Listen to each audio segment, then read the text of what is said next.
नमस्कार विद्यार्थी मित्रांनो, आपलं मॅथ्स 1 मधील सेकंड चॅप्टर जो आहे वर्ग समीकरणे तो आता संपण्यातच आलाय। त्याच्यामधील आपण वर्ड प्रॉब्लेम जे आहे ती शाब्दिक उदाहरणं चॅलेंजिंग टाइपचे जे अशी उदाहरणं आहेत ते आपण घेत आहोत। त्यामधील प्रॅक्टिस सेट 2.6 ज्यामध्ये आपण उदाहरणं घेणार आहोत। त्या अगोदरच्या भागामध्ये पण घेतलेले आहेत। मॅथ्स 2 आणि मॅथ्स 1 चे अगोदरचे जे लेसन झालेले आहेत आपले त्यांच्या व्हिडिओच्या लिंक्स आजच्या व्हिडिओच्या डिस्क्रिप्शन बॉक्स मध्ये तुम्हाला मिळतील, ते तुम्ही सबस्क्राइब करू शकता। आज आपण क्वेश्चन 4 बघूया प्रॅक्टिस सेट 2.6 मध्ये। त्यासाठी क्वेश्चन काय दिलेला आहे की किशोरचं जे वय आहे, किशोरच्या वयापेक्षा म्हणजे किशोरचं वय आणि विवेकचं वय असे दोन व्यक्तींचे वय दिलेले आहे। यामध्ये किशोरचं वय ज्या त्यांची डायरेक्ट वय न देता त्यांची रेसिप्रोकल्स दिलेली आहेत की त्यांचा जो गुणाकार व्यस्त संख्यांची जी बेरीज असते, गुणाकार व्यस्त बेरीज म्हणजे रेसिप्रोकल्स, ती 1/6 एवढी दिलेली आहे। आणि त्या दोघांची वय काढा म्हणजे प्रश्न देताना तुम्हाला फक्त काय दोन प्रकारची माहिती दिलेली आहे की Vivek is older than Kishore by 5 years, Kishore पेक्षा विवेकचं वय 5 वर्षांनी जास्त आहे आणि दोघांच्या वयांचे बेरीज व्यस्त जी आहे ती 1/6 आहे। The reciprocals of their ages जे आहे त्यांचं रेसिप्रोकल्स ची सम जी आहे ती 1/6 दिलेली आहे। 1/6 एवढी माहिती दिलेली आहे। मग हे गणित सोडवताना आता आपल्या विवेकचं वय जे आहे ते किशोरच्या वयापेक्षा 5 वर्षांनी जास्त आहे। मग किशोरच्या वयापेक्षा 5 वर्षांनी जास्त, इट इज ग्रेटर दॅन किती, किशोरपेक्षा 5 इयर्सने फक्त ग्रेटर आहे। आणि म्हणून मग आपण काय कन्सिडर केलंय, let Kishore's today's age is x years, त्याच्याशी कम्पेअर केलंय ना, म्हणून मग आपण त्याचं x आणि त्याचं एज माहित नाही, देअरफॉर वी कन्सिडर किशोर्स टुडेज आजचं वय त्याचं x इयर्स मानूया, किशोरचे आजचे वय x इयर्स मानले। अकॉर्डिंग टू गिवन कंडिशन की विवेकचं जे वय ते त्याच्यापेक्षा 5 वर्षांनी जास्त आहे, जास्त आहे म्हटल्यानंतर आपण काय केलं, त्याचं ऍडिशन केली, बेरीज केली तिथे 1 अधिक 5, 1 अधिक 5 हे विवेकचं आजचं वय आहे। आणि आणखी एक कंडिशन आहे, sum of their reciprocals of their ages, त्यांचं जे एजेस आहेत त्यांचे एजेसचं रेसिप्रोकल्स त्याचा व्यस्तांक, आता x चा व्यस्तांक 1/x, reciprocal of x is 1/x, reciprocal of x + 5 is 1/x + 5 and their sum, त्यांची सम किती आहे 1/6। Therefore we get this type of equation, किशोरच्या वयाचं रेसिप्रोकल 1/x, नंतर विवेकच्या वयाचं reciprocal 1/x + 5 and their sum is 1/6। आणि म्हणून मग आपल्याला अशा पद्धतीचं ते समीकरण मिळालं। आता हे समीकरण सोडवताना त्यासाठी अगोदर त्यांचा इथे आपण तिरकस गुणाकार करूया। इथे छेद जो आहे तो x + 5 आहे, इथे 1/x आहे, तिरकस गुणाकार केल्यानंतर 1 × x + 5 प्लस 1 × x म्हणजेच x मिळाला। आणि खाली दोन्ही छेदांचा गुणाकार, multiplication of their denominators x × x + 5 is equal to 1/6। अगोदर हे सॉल्व्ह केलं तर काय येणार, x अधिक x 2x, 2x + 5 आणि ज्याला असंच राहू दिलं आपण, पुढच्या स्टेप मध्ये त्याला सोडवायचंय। पुन्हा इथे तिरकस गुणाकार केला, इथे 1/6 आहे म्हणून आता आपण इथे तिरकस गुणाकार केला, त्यानुसार आपल्याला 6 × 2x + 5 या पूर्ण ब्रॅकेटला 6 ने मल्टिप्लाय केलं is equal to 1 × x × x + 5। आता किती झाले पहा, 6 × 2 = 12, 12x plus 6 × 5 = 30 is equal to किती झाले, x × x आणि इथे हा x, दोन्ही x चा मल्टिप्लिकेशन केल्यावर x² प्लस x × 5 5x, म्हणजे प्रत्येक ब्रॅकेटचं काय केलं आपण तिथे मल्टिप्लिकेशन केलं आणि ते सोडवलंय। साइन 2 12x 6 पंचे 30 बरोबर x स्क्वेअर प्लस 5x. त्यानुसार हे जे घेतलं आपण सगळे टर्म्स जे आहे ते एका साइडला घेऊया आणि इज इक्वल टू 12. मग त्यानुसार x square plus 5x 12x राईटला नेले आपण म्हणजे मायनस 12x झाले आणि 30 पुन्हा नेले तर काय झाले मायनस 30 इज इक्वल टू 0. आता या इथे पहा 5x मायनस 12x 12 मधून 5x मायनस करणार आपण किती राहिले 7x 7 आणि ग्रेटर याचा जो साइन आहे ग्रेटर याचा तो आपण घेणार म्हणजे आला minus 7x x square minus 7x minus 30. We get the quadratic equation. दिलेल्या कंडिशन नुसार काय केलं आपण अगोदर अशा पद्धतीने क्वाड्रॅटिक इक्वेशन वर्ग समीकरण तयार केलंय आणि मग आता ते वर्ग समीकरण सोडवलं की आपल्याला दोघांची वयांची जी काही आहे माहिती त्यानुसार त्यांची वय मिळतील. तर त्या ह्याच्यानुसार पहा x square minus 7x minus 30 यामध्ये 1 इंटू मायनस 30 फर्स्ट टर्मचा कोइफिशियंट आणि शेवटचं last term 1 into minus 30 we get minus 30. आता मायनस 30 मायनस 30 चे असे अवयव पाडायचे की त्याची बेरीज वजाबाकी मायनस 7 आले पाहिजे. म्हणजे काय 10 त्रिक 30 10 मधून जर 3 वजा केले तर किती राहतात 7 राहतात. आपल्याला मायनस 7 पाहिजे म्हणून आपण काय केलं ग्रेटरला मायनस साइन दिलंय मायनस 10 प्लस 3. अशा पद्धतीने ते त्यांचे फॅक्टरायझेशन करणार आपण x square minus 10x minus plus 3x minus 30 is equal to 0. आता 2 2 चे ग्रुप केले यामध्ये काय कॉमन निघतोय x कॉमन निघाला x मायनस 10. या ग्रुप मध्ये काय कॉमन निघेल मायनस निघू शकतोय. नंतर 3 जर आपण मायनस नाही निघणार कारण इथे प्लस आहे 3 फक्त निघेल plus 3 into 3x minus 10 is equal to 0. ते काढला आपण x मायनस 10. आता हा जो कॉमन दिसतो आपल्याला सारखा सारखा ग्रुप तो एक सुरुवातीला घेणार x मायनस 10 आणि नेक्स्ट कोणता तयार होणार x plus 3 is equal to 0. या दोघांचं जर आपण सॉल्व्ह केलं x minus 10 is equal to 0 आणि दुसरं x plus 3 is equal to 0. Therefore we get x is equal to minus 3 आणि इथे मिळाला x is equal to 10. आता यामध्ये आपण कोणतं घेणार x is equal to 10 आणि x is equal to minus 3 असे दोन एजेस मिळालेत आपल्याला. परंतु एजेस जे असतात एज विल नेव्हर निगेटिव्ह. जे वय असतं ते वय आपण कधी निगेटिव्ह संख्येने दाखवत नाही ऋण संख्येने दर्शवत नाही आणि म्हणून आपण x is equal to minus 3 न घेता x इज इक्वल टू 10 घेणार. x इज इक्वल टू 10 घेतलं तर x हे कुणाचं वय आलं किशोरचं.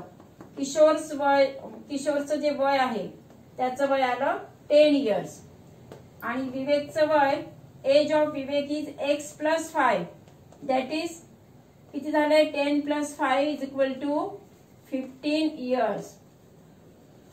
त्याचे किती आले 15 वर्ष. म्हणजे विवेकचं वय जे आहे ते 15 इयर्स आणि किशोरचं वय आहे ते 10 इयर्स. अशा पद्धतीने तुम्हाला अगोदर हे जे वर्ग समीकरण आहे ते वर्ग समीकरण तयार करणं महत्वाचं. ते जमलं की मग बाकीचे तुम्ही उदाहरण तसे सोडवू शकतात. आता आपण पुढचं नेक्स्ट उदाहरण बघूया. आता आपण पुढचं अतिशय महत्वाचा वर्ड प्रॉब्लेम आहे क्वेश्चन 7 की त्यामध्ये तुम्हाला क्वाड्रॅटिक इक्वेशन तयार करताना दिलेल्या कंडिशन्स बरोबर माहित असणं गरजेचं असतं. तो क्वेश्चन पहा काय आहे की प्रत्येक takes 8 hours to travel 36 kilometre downstream and return to the same spot. त्याला पुन्हा 8 hours लागतोय. पुन्हा ट्रॅव्हल 36 किलोमीटर जर आहे तो तेवढं डिस्टन्स ट्रॅव्हल करायला 8 hours लागतंय. The speed of boat in still water is 12 kilometre. Steel water मधला जो स्पीड आहे तो 12 किलोमीटर आहे. And find the speed of water current. प्रवाहाचा जो चालू वेग म्हणजे जो संथ गतीचा जो प्रवाह आहे त्या प्रवाहाचा वेग तुम्हाला विचारलेला आहे की बोटीने प्रवाहाच्या विरुद्ध 36 किलोमीटर प्रवास करण्यासाठी प्रत्येकाला 8 तास लागतात. तर आणि स्टील मोटर मधला त्याचा वेग जो आहे तो दिलेला आहे 12 किलोमीटर आणि प्रवाहाचा जो वेग आहे तो साधा किती किलोमीटर आहे संथ गतीने. प्रवाहाचा वेग काढायचा आपल्याला, नदीच्या प्रवाहाचा वेग. त्यासाठी आता सुरुवातीला आपण त्याचा वेग काढायचा तो माहित नाही आपल्याला. Therefore suppose the speed of water current is x kilometre per hour. ताशी वेग, नदीचा प्रवाहाचा ताशी वेग हा x किलोमीटर आहे असं आपण समजूया. तो करंट म्हणजे साधा आपला संथ गतीने असणारा वेग तो काढण्यासाठी आपण x किलोमीटर जर समजलं तर आता दिलेल्या कंडिशन नुसार दिलेली जी माहिती आहे त्या माहितीनुसार पहा speed of boat in still water. संथ गतीने पाण्यामध्ये जो वेग आहे पण कुणाचा, बोटचा. त्या बोटीचा जो वेग आहे in still water is 12 kilometre per hour. एका तासाला 12 किलोमीटर हा संथ पाण्यातील बोटीचा वेग आहे. आणि तेच speed of boat in still water, speed of boat in still water नदीच्या प्रवाहाच्या दिशेने आणि स्पीड ऑफ बोट पाण्यामध्ये असलेला वेग तो म्हणजे आपण 12 प्लस x घेऊ. म्हणजे इथे दोन वेगवेगळे वेग जो आहे, स्पीड जो आहे तो आपण कन्सिडर करणं गरजेचं व्यवस्थित आहे. की स्पीड ऑफ वॉटर करंट प्रवाहाचा वेग x किलोमीटर आहे, बोटीचा वेग त्याच्यात ऍड करणार. म्हणजे काय झालंय, speed of boat in still water जे आहे प्रवाहाच्या दिशेने तो 12 प्लस x येणार. प्लस x का घेतलाय, तो पाण्याचा वेग आहे, पाणी थांबलेलं नाहीये. Water is not stop, it is continue जो आहे तर कंटिन्यू वाहता येते, फ्लोइंग कंटिन्यू. मग तो जो वेग आहे speed of water that is x आणि स्पीड ऑफ बोट तो 12 किलोमीटर पर हवर आहे. मग जेव्हा ती बोट पाण्यातून जाणार तेव्हा दोघांची पण ऍडिशन करणार आहोत आपण आणि म्हणून speed of boat in still water is 12 plus x kilometre. तो काय घेतला आपण 12 प्लस x किलोमीटर. प्रवाहाच्या दिशेने जातोय. तेच जर का प्रवाहाच्या विरुद्ध दिशेने जायचं असेल तर मग स्विमिंग करताना प्रवाहाच्या दिशेने जेव्हा स्विमिंग करतात तेव्हा ते प्रवाह म्हणजे स्विमिंग करणाऱ्याला सोपं जातं. परंतु प्रवाहाचा जो विरुद्ध अपोजिट डायरेक्शनने करायचं असेल तर त्या फोर्सच्या अपोजिट जास्त फोर्स लागत असतो, तो वेग जास्त असतो. म्हणजे तो आणि म्हणूनच मग त्याकरता आपण speed of boat opposite direction. आता काय होणार आहे, जेव्हा परत येणार तो प्रतीक काय जाऊन येऊन त्याचा वेग किती अंतर आहे, 36 किलोमीटर जाऊन परत आलाय तो. म्हणजे जाताना प्रवाहाच्या दिशेने जाणार परंतु येताना प्रवाहाच्या विरुद्ध दिशेने येणार. आणि दोन्ही वेगांचं आपल्याला कॅल्क्युलेशन करायचंय. दोन्ही वेग घेणार आहोत, प्रवाहाच्या दिशेने घेणार म्हणून त्याला 12 प्लस x केलेला आहे. प्रवाहाच्या विरुद्ध दिशेने येणार म्हणजे जो स्पीड आहे x तो मात्र मायनस होणार. मग फक्त बोटीला त्याचे विरुद्ध काम करावे लागेल. किंवा आपण जर सायन्स मध्ये शिकलेला आहात तुम्ही, अपोजिट फोर्स जर असेल तर त्यासाठी त्याला जास्त एक्झाम म्हणजे जास्त हे करावं लागतं, स्पीड जास्त फोर्स अप्लाय करावा लागतो. मग त्यानुसार जर पाहिलं तर म्हणून मग तो वेग म्हणजे करंट जो स्पीड आहे, स्पीड ऑफ करंट वॉटर तो आपण मायनस करणार. जेव्हा अपोजिट डायरेक्शन येणार तेव्हा तो मायनस करणार. And therefore speed of boat opposite direction is 12 minus x kilometre. विरुद्ध दिशेने जेव्हा यायचं असेल तेव्हा त्या नदीचा वेग आहे तो मायनस करणार म्हणून मिळाला आपल्याला 12 मायनस x. आता काय कंडिशन दिलेली आपल्याला की प्रतीक टेक्स टाइम 36 किलोमीटर डाऊनस्ट्रीम. प्रवाहाच्या विरुद्ध दिशेने तो येणार तेव्हा त्याचा जो वेग असेल तो असणार 12 मायनस x. टोटल वेग आहे 36 अपॉन 12 मायनस x. हे कशावरून घेतलं आपण टाइमचा फॉर्म्युला, तर त्यासाठी तुम्हाला velocity is equal to distance upon time. वेग बरोबर अंतर भागिले काळ किंवा अंतर भागिला वेळ भागिले वेळ. तर त्या सूत्रानुसार आपल्याला टाइम काढायचा आहे, लागणारा कालावधी काढायचा. म्हणून मग इथे काय सूत्र म्हणते, therefore T is equal to D upon V, distance upon V म्हणजे व्हेलॉसिटी. डिस्टन्स किती आहे, total distance he travel is 36 kilometre, म्हणून मग 36 किलोमीटर टोटल डिस्टन्स. आणि वेग किती त्याचा तो माहित नाही, म्हणजे तो काढायचा आपल्याला. आणि वेगवेगळा कन्सिडर केलाय. 12 मायनस एक्स जेव्हा डाऊनस्ट्रीमने असेल तेव्हा, when he is in downstream opposite direction, then it is 36/12 minus x. परंतु नदीच्या दिशेने असेल तर टाइम फॉर 36 जो असणार त्याला रिटर्न 36 किलोमीटर आलाय तो. परंतु टोटल जो हॉवर आहे जेव्हा नदीच्या दिशेने असणार तेव्हा तो 36/12 प्लस एक्स घेणार आपण. नदीचा वेग जो आहे तो त्याच्यात ऍड करणार. Speed of current water we add it and therefore we get 36/12 plus x. हे नदीच्या दिशेने according to the direction of river, आणि हे अपोजिट डायरेक्शनने. दोघांचा किती वेळ लागला, टोटल वेळ त्याला किती लागलाय 8 आवर्स. आणि म्हणून मग ते आपण इक्वेशन तयार करणार. अपोजिट डायरेक्शनने लागलेला प्लस सेम डायरेक्शनने म्हणजे प्रवाहाच्या दिशेने लागलेला वेळ आणि विरुद्ध दिशेने लागलेला वेळ, दोघांची पण बेरीज किती आहे, टोटल 8 आवर्स. किती तास आहे, 8 तास. प्रवाहाच्या विरुद्ध दिशेने आणि प्रवाहाच्या दिशेने दोघांची बेरीज आहे. टोटल त्याला वेळ लागलेला आहे 8 तास. आणि ते पण किती अंतर आहे, 36 किलोमीटर, 36. आणि म्हणून हे समीकरण आपण लिहिणार आहोत 36/12 minus x plus 36/12 plus x. हे प्रवाहाच्या दिशेने आणि हे प्रवाहाच्या विरुद्ध दिशेने. दिस इज इक्वल टू 8.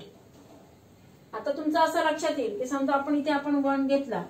आता पहा, जर 4 ने डिवाइड केलं तर 4 ने आपण दोन्ही बाजूंना भाग दिला तर 4 9 36, ते 4 9 36 आणि 4 2 8. म्हणजेच काय मिळालं, 4 9 36. 9 अपॉन हा जो ब्रॅकेट आहे तो आहे तसाच ठेवला, 12 minus x plus 9/12 plus x. This is equal to 8/4 ने डिवाइड केल्यावर 2 येणार. म्हणून इथे काय घेतलंय 2. आता हे इक्वेशन आपण सॉल्व्ह करायचंय.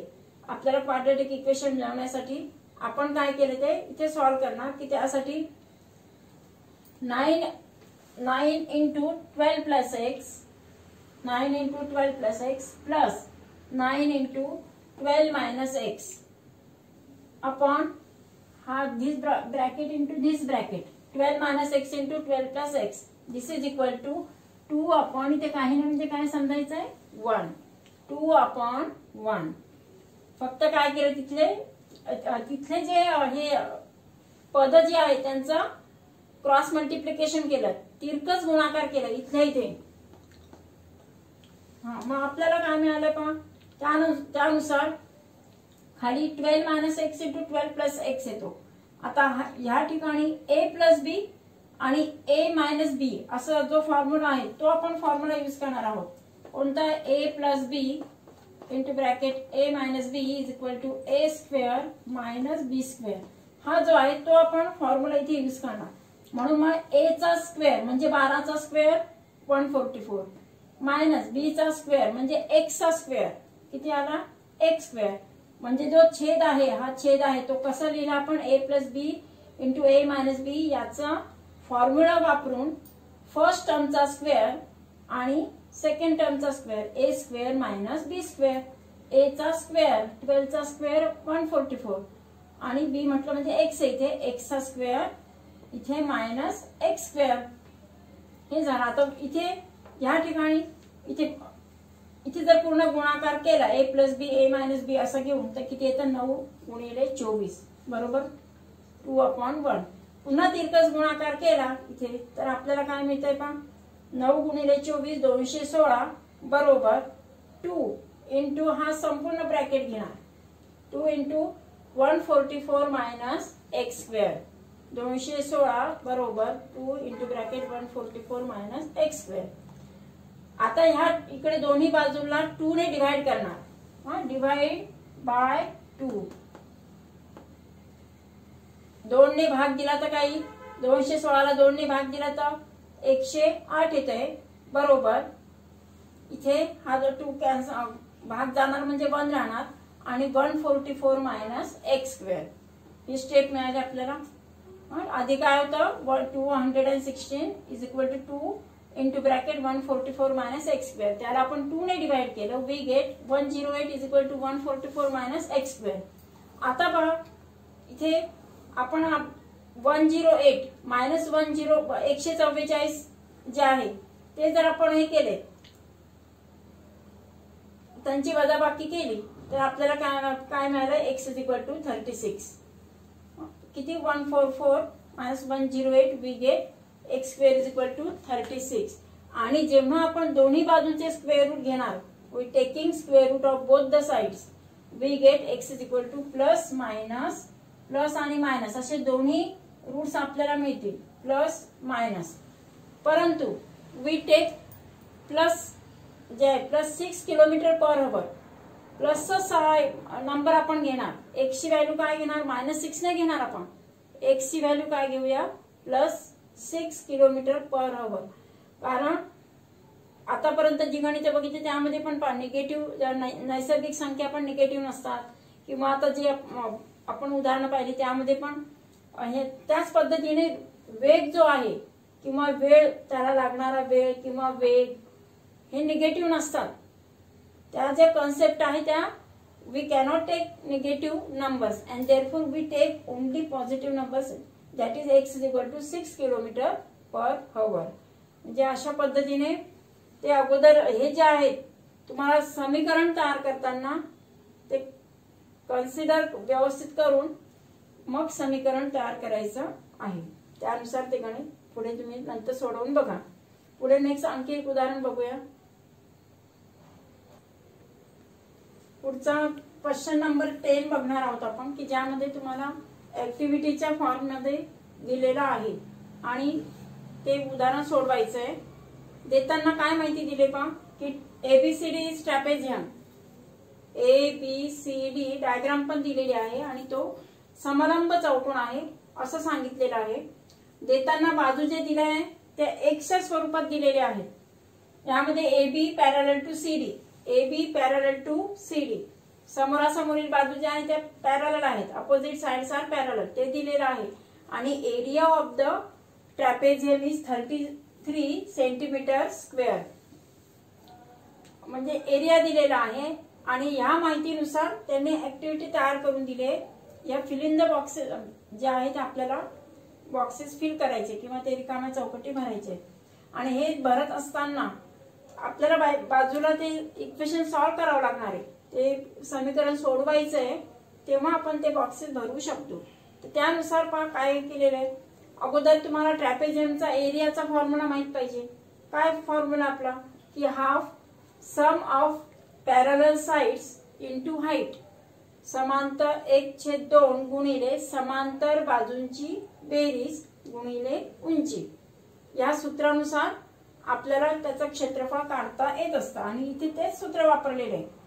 फर्स्ट फॉर्म्युला घेतलाय, area of triangle ABCD is equal to half AB plus CD.